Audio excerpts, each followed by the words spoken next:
Hey all, it's Janet Abazia with the Ivan Savant team in Berkshire Hathaway, coming to you from Smyrna, Georgia with this week's Buyside, Sellside, Your Side. And this week I wanted to talk about mortgages because a lot of us have them and very few of us really understand the differences between various types of mortgages.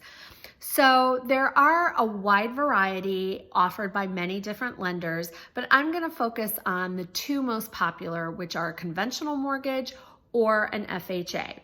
A conventional mortgage is not backed by the federal government. It is through a lender, whereas an FHA loan is backed by the government. And so therefore there's a little bit more security, and lenders are looking more forgiving at buyers who might not qualify for a conventional mortgage.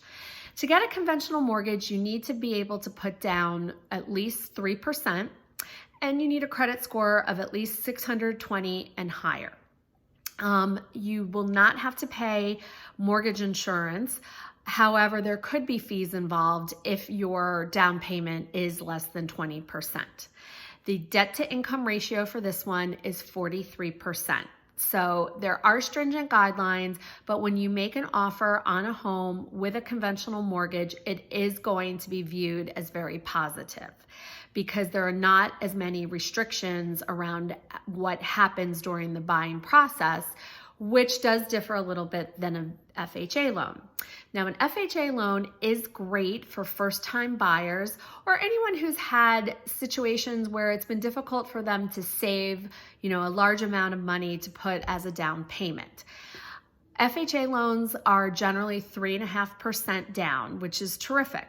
I even have a lender that's currently offering 0% down if your credit allows you.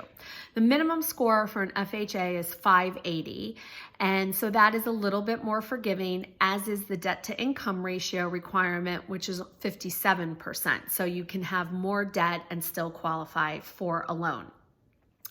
If your credit is really not great and you're as low as maybe a 500 credit score, you can still qualify for an FHA mortgage, but you'll have to put 10% down.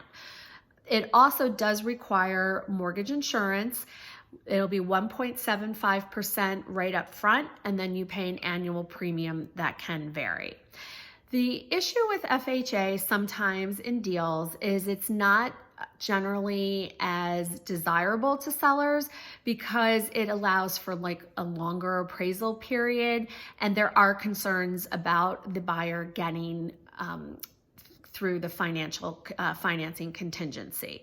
So it's just something to be aware of, but it really is a great option for people who are trying to purchase their first home and don't have the savings that they might need to qualify for a conventional loan. Now, one other tip I'll give you is there are some very nationally known lending companies that may pre-qualify you or pre-approve you for a loan and then not be able to follow through and actually get you the financing you need. And because of that, it's starting to be an issue as to what lender you're using in your deal. So some friendly advice is I would look for local lenders who are available to talk to you on the weekends. If you need to get a quick pre-approval letter, they're going to be there. They answer the phone, they hold your hand through the whole process, and they get you to the closing table. While some names may be better known, they're not necessarily working in your best interest. They're just trying to rack up customers. So with that, please know that I am here if you are looking for an agent to get you through to the closing table. Whether you're buy side, sell side, I'm always on your side. So let's make it a great week.